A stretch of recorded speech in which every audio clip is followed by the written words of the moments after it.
34 বছরের অপশাসনের কাছে তৃণমূলের কর্মীরা মাথা নত করেনি। বিজেপি যদি ভাবে ধমকে চমকে আমরা ঘরে ঢুকে যাব, তারা মূর্খের স্বর্গে বাস করছে।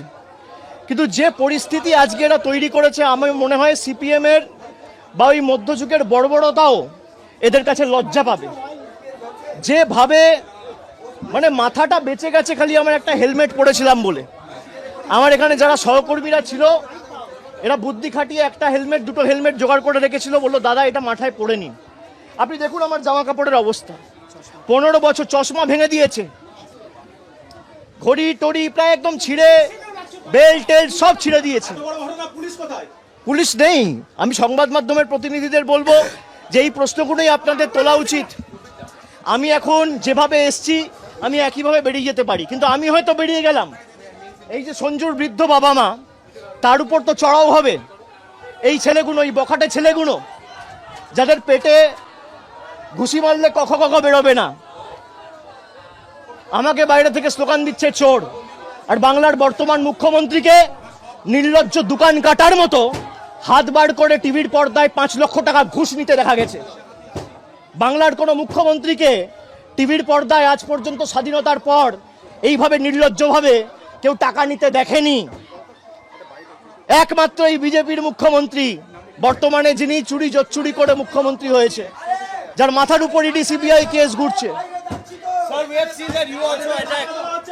During visit, you are also attacked. No CAPF are there. Sir, what's Nothing. They want to kill me.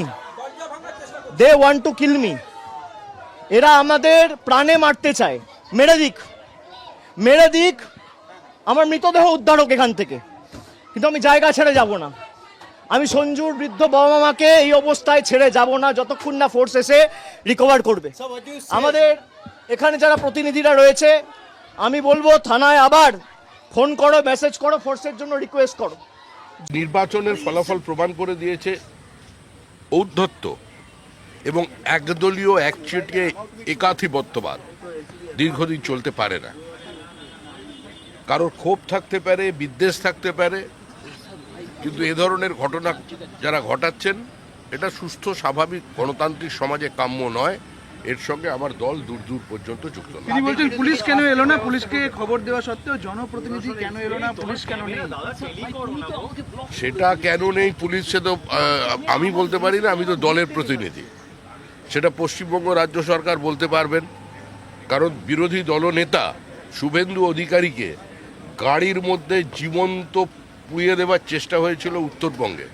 বিরোধী দলনেতাকে সভা সমিতি করবার জন্য 104 বার হাইকোর্টের দরজায় যেতে হয়েছিল। যা অত্যাচার তৃণমূল কংগ্রেস করেছে আমাদের কর্মীদের সঙ্গে, আমাদের মহিলাদের সঙ্গে, আমরা সংযত আছে বলে ছিলাম বলেই আজকে তৃণমূল কংগ্রেস অক্ষত। কোথায় ডিজে, কোথায় রবীন্দ্রসঙ্গীত, এসব আর রাজনীতিতে চলবে না। শান্ত